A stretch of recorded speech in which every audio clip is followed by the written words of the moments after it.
Hello दोस्तों, good morning. Welcome to apex point. दोस्तों, आज हम 16 मई के इम्पॉर्टेंट करंट अफेयर्स करेंगे, तो चलिए करते हैं। तो आज का हमारा पहला प्रश्न है, अफ्रीकी गणराज्य में किसे भारत के अगले राजदूत के रूप में नियुक्त किया गया? तो आंसर होगा आपका ऑप्शन नंबर सी, यानी रामकरण वर्मा को अफ्रीकी गणराज्य में भारत का अगला राजदूत नियुक्त किया गया। तो ऑप्शन नंबर आपका सी सही होगा, रामकरण वर्मा। डिटेल देखते हैं। रामकरण वर्मा को अफ्रीकी गणराज्य के वर्तमान भारत के राजदूत विकास अवस्थी की जगह लेंगे। किसकी? विकास अवस्थी की। अफ्रीकी गणराज्य की राजधानी क्या है? तो बांगुई है। क्या है दोस्तों? बांगुई। और यहाँ की मुद्रा क्या है? तो यहाँ की मुद्रा फ्रैंक है। क्या है? फ्रैंक है। और अफ्रीकी गणराज्य दोस्तों, यह कई दशकों तक फ्रांस का उपनिवेश रहा था। किसका? फ्रांस का। और जिसे 13 अगस्त, कब? 13 अगस्त 1960 को फ्रांस से स्वतंत्रता मिली। कब? 13 अगस्त 1960 को। और दोस्तों, यह देश इस समय सबसे गरीब देशों में गिना जाता है। कौन सा? अफ्रीकी गणराज्य। चलिए अगला प्रश्न करते हैं। अगला प्रश्न है हमारा, चौथी भारत स्विस वित्तीय वार्ता कहाँ आयोजित कराई गई है? तो इसका आंसर होगा आपका ऑप्शन नंबर बी, यानी नई दिल्ली में। तो नई दिल्ली में चौथी भारत स्विस वित्तीय वार्ता आयोजित की गई है। तो ऑप्शन नंबर बी आपका सही होगा, नई दिल्ली। चलिए डिटेल देखते हैं। तो दोस्तों, इस वार्ता का मुख्य उद्देश्य है राष्ट्रीय निवेश और अवसंरचना कोष फिटनेस के विभिन्न पहलुओं पर सहयोग करना था। दोस्तों, यहाँ पर स्विस आया। स्विस मतलब स्विट्जरलैंड। तो स्विट्जरलैंड की मुद्रा क्या है? तो मुद्रा है स्विस फ्रैंक। क्या है? Swiss franc. और यहाँ की राजधानी क्या है? तो स्विट्जरलैंड की राजधानी है बर्न। क्या है दोस्तों? बर्न। स्विट्जरलैंड के राष्ट्रपति कौन है अभी? तो गाई परमेलिन। कौन है? गाई परमेलिन है। दोस्तों, स्विट्जरलैंड में ही आपका WHO का मुख्यालय है। कहाँ है? जिनेवा शहर में। कहाँ है? जिनेवा शहर में। और ये स्विट्जरलैंड का दूसरा सबसे बड़ा शहर है। तो पहला कौन सा है? तो पहला है ज्यूरिक। तो पहला है आपका ज्यूरिक, स्विट्जरलैंड का सबसे बड़ा शहर। चलिए दोस्तों अगला प्रश्न करते हैं। अगला प्रश्न है हमारा, राष्ट्रीय प्रौद्योगिकी दिवस 2021 का विषय क्या है? तो बताइए। तो इसका आंसर होगा आपका ऑप्शन नंबर सी। कौन सा? ऑप्शन नंबर सी, यानी एक सतत भविष्य के लिए विज्ञान और प्रौद्योगिकी। यह है राष्ट्रीय प्रौद्योगिकी 2021 का विषय। तो ऑप्शन नंबर सी आपका सही होगा। डिटेल देखते हैं। तो यह दिन विज्ञान और प्रौद्योगिकी के क्षेत्र में वैज्ञानिकों और इंजीनियरों की उपलब्धियों को रेखांकित करने और पोखरण में पहले सफल परमाणु परीक्षण के संचालन को चिन्हित करने के लिए प्रतिवर्ष कब मनाया जाता है? 11 मई को मनाया जाता है। और 11 मई को ही क्यों? क्योंकि 11 मई को, नोट कीजिएगा, 11 मई सन 1998 में राजस्थान के पोखरण परीक्षण स्थल पर भारत द्वारा शक्ति प्रथम, कौन सा? शक्ति प्रथम परमाणु मिसाइल का सफल परीक्षण किया गया था। इसी कारण इसे 11 मई को मनाया जाता है। और इस परीक्षण के बाद से ही भारत परमाणु क्लब में शामिल होने वाला छठा देश बना था। कौन सा? छठा देश बना था। तो ये पॉइंट नोट कीजिएगा। चलिए दोस्तों अगला प्रश्न करते हैं। अगला प्रश्न है हमारा, रेटिंग एजेंसी मूडीज़ ने वित्त वर्ष 2022 के लिए भारत के सकल घरेलू उत्पाद अर्थात GDP में वृद्धि दर का अनुमान घटाकर कितने प्रतिशत कर दिया है? इंपॉर्टेंट क्वेश्चन है। तो इसका आंसर होगा आपका ऑप्शन नंबर सी, यानी अब घटाकर 9.3% कर दिया है। किसने? रेटिंग एजेंसी मूडीज़ ने। चलिए दोस्तों डिटेल देखते हैं। तो इसके पहले एजेंसी ने, मूडीज़ एजेंसी ने कितनी वृद्धि दर बताई थी? 13.7%। लेकिन अब कितनी बताई है? 9.3%। कितनी? 9.3%। दोस्तों, यहाँ पर मूडीज़ आया है। तो मूडीज़ की स्थापना कब हुई थी? तो 1909 में हुई थी। कब हुई थी? 1909 में। और किसने की थी? तो जॉन मूडी ने की थी। किसने? जॉन मूडी ने की थी। तो ये पॉइंट नोट कीजिएगा, जॉन मूडी। चलिए दोस्तों अगला प्रश्न करते हैं। अगला प्रश्न है हमारा, किस संगठन ने टुगेदर फॉर इंडिया पहल की शुरुआत की है? तो आंसर होगा आपका ऑप्शन नंबर डी, यानी WHO, वर्ल्ड हेल्थ ऑर्गेनाइजेशन ने टुगेदर फॉर इंडिया पहल की शुरुआत की है। तो ऑप्शन नंबर आपका डी सही होगा, WHO। इंपॉर्टेंट क्वेश्चन है। डिटेल देखते हैं। तो इस पहल का उद्देश्य क्या है? तो इस पहल का उद्देश्य है कोविड-19 महामारी के खिलाफ भारत की लड़ाई का समर्थन करने के लिए धन जुटाना। तो यह है इसका उद्देश्य। और यह संयुक्त राष्ट्र की एक विशेष एजेंसी है। कौन? WHO। WHO आपकी संयुक्त राष्ट्र की एक विशेष एजेंसी है। और इसका नेतृत्व महान निदेशक टेड्रोस एड्रेनॉम कर रहे हैं। कौन कर रहे हैं? टेड्रोस एड्रेनॉम कर रहे हैं। चलिए दोस्तों अगला प्रश्न करते हैं। दोस्तों यहाँ पर एक पॉइंट और नोट कीजिएगा, WHO की स्थापना कब हुई थी? तो कब हुई थी? सन 1948 में। कब हुई थी? सन 1948 में, और इसका मुख्यालय जिनेवा में है। अगला प्रश्न करते हैं।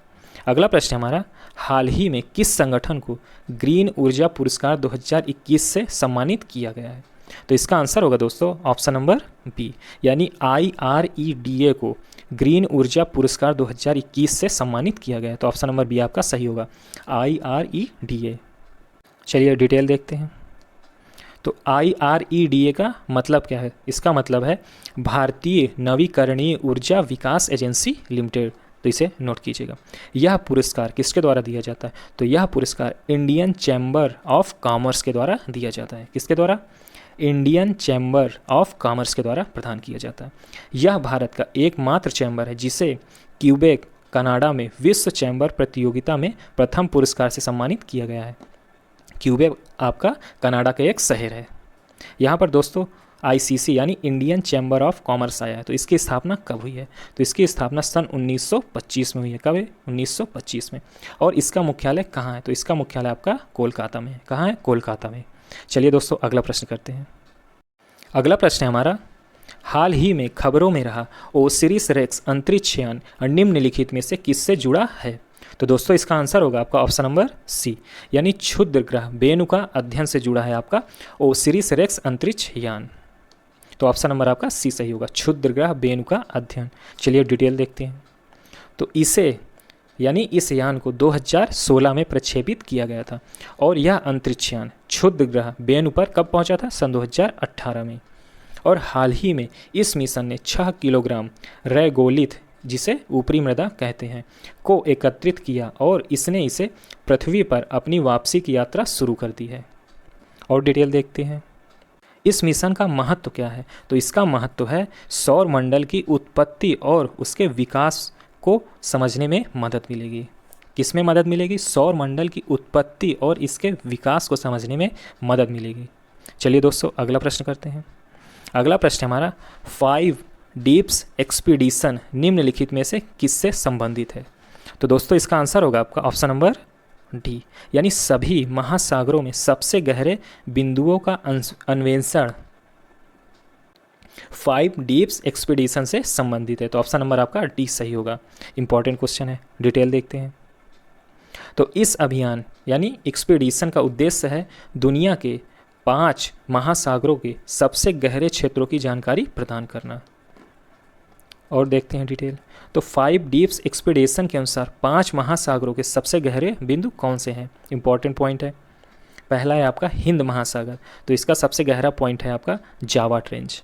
दूसरा है दक्षिणी महासागर, जिसे अंटार्कटिक महासागर भी कहते हैं, इसका सबसे गहरा पॉइंट है आपका फैक्टोरियन ट्रेंच। क्या ना है? फैक्टोरियन ट्रेंच। तीसरा है आपका अटलांटिक महासागर, और इसका सबसे गहरा बिंदु है प्यूर्टो रिको ट्रेंच। क्या नाम है? Puerto Rico trench. चौथा है आपका आर्कटिक महासागर, और इसका सबसे गहरा बिंदु है मोलाय होल। क्या नाम है? मोलाय होल।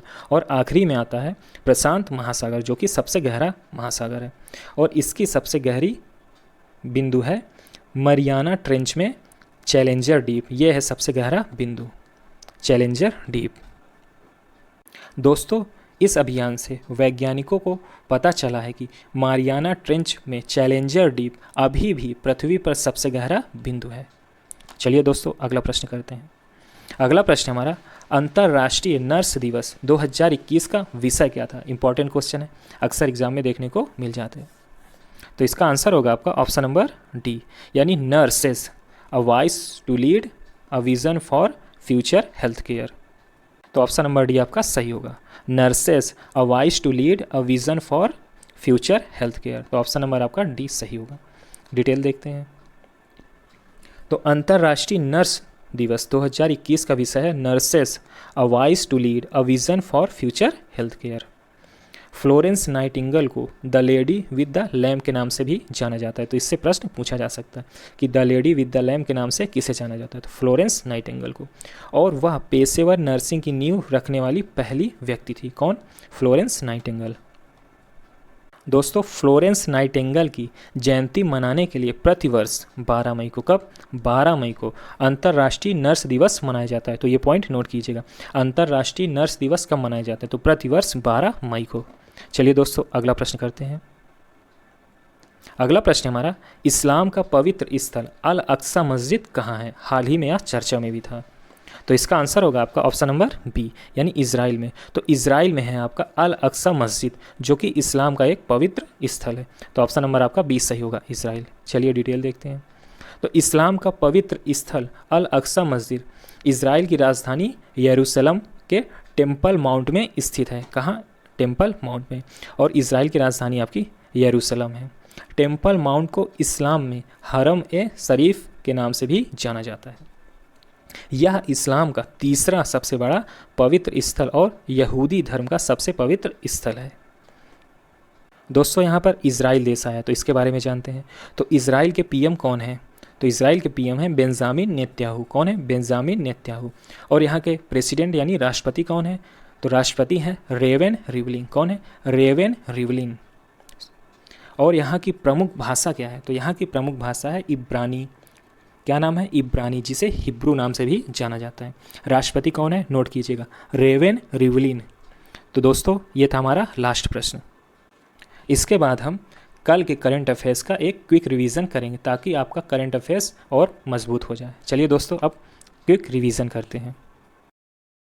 दोस्तों, यह क्विक रिवीजन आपके लिए बहुत ही यूजफुल रहने वाला है, तो आप इसे एक टेस्ट की तरह करिए। तो हमारा पहला प्रश्न है, किस भारतीय विशेषज्ञ ने विश्व खाद्य पुरस्कार 2021 जीता है? तो ऑप्शन नंबर आपका ए सही होगा, शकुंतला थिलिस्टेड। चलिए अगला प्रश्न करते हैं। अगला प्रश्न है हमारा, भारत का कौन सा राज्य डिजिटल बाढ़ रिपोर्टिंग प्रणाली का इस्तेमाल करने वाला देश का पहला राज्य बन गया है? तो ऑप्शन नंबर आपका सी सही होगा, असम राज्य। चलिए अगला प्रश्न करते हैं। अगला प्रश्न है, आरबीआई ने किसे कार्यकारी निदेशक नियुक्त किया है? तो ऑप्शन नंबर आपका सी सही होगा, जोस जे कट्टर को आरबीआई ने कार्यकारी निदेशक नियुक्त किया है। चलिए अगला प्रश्न करते हैं। अगला प्रश्न है, किस फाइनेंस बैंक ने आई चूज़ माई नंबर सुविधा लॉन्च की है? तो इसका ऑप्शन नंबर सी आपका सही होगा, जन इस्माइल फाइनेंस बैंक ने। चलिए अगला प्रश्न करते हैं।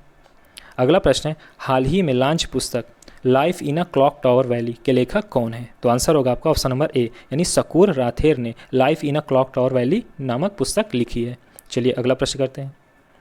अगला प्रश्न है, किसने all electric motorcycle brand live wire launch किया है? तो इसका ऑप्शन नंबर आपका बी सही होगा, यानी हार्ले डेविडसन ने। तो ऑप्शन नंबर बी आपका सही होगा। चलिए अगला प्रश्न करते हैं। अगला प्रश्न है, भारत ने किस देश के नौसेना के साथ पासेक्स युद्धाभ्यास आयोजित किया है? तो ऑप्शन नंबर बी आपका सही होगा, इंडोनेशिया। चलिए अगला प्रश्न करते हैं। अगला प्रश्न है, जल शक्ति मंत्रालय ने के अनुसार हाल ही में किस राज्य ने जल जीवन मिशन के तहत ग्रामीण क्षेत्रों में 100% पाइप कनेक्शन का लक्ष्य हासिल कर लिया है? तो आंसर होगा इसका ऑप्शन नंबर ए, यानी पुदुचेरी। तो ऑप्शन नंबर ए आपका सही होगा। अगला प्रश्न करते हैं। अगला प्रश्न है, भारत पेट्रोलियम कॉर्पोरेशन लिमिटेड के अध्यक्ष एवं प्रबंध निदेशक के रूप में किसे नियुक्त किया है? तो इसका आंसर होगा आपका ऑप्शन नंबर ए, यानी अरुण कुमार सिंह। तो ऑप्शन नंबर ए आपका सही होगा। 10वां करते हैं। तो लास्ट है हमारा, HDFC बैंक ने वर्ष 2022 में भारत की GDP कितने प्रतिशत रहने का अनुमान लगाया? तो इसका आंसर होगा आपका ऑप्शन नंबर डी, यानी 10% अनुमान लगाया।